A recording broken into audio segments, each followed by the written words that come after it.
Let's get to know Xello's dashboard. This is the first page you'll land on after signing in, and where you can quickly access key tasks to complete and features to explore. See all your lessons prioritized in order of importance, so you'll always know which ones to work on next. Track how many you've completed and how many you have left to go. Use the quick access links to get to your About Me page, where you build a personal profile with skills, interests, and experiences.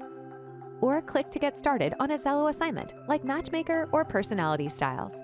Once they're complete, use these links to revisit your results. Pop in to explore options to check out hundreds of careers and thousands of possible education pathways.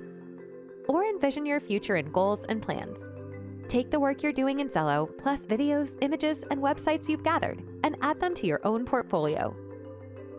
Those assignments from your teacher?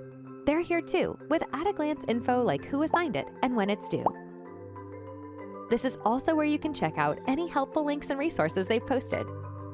To get back to your dashboard, click the Xello logo or the Home button from any page. And that's your Xello dashboard, quick and easy, and designed to help you keep track of your top priorities.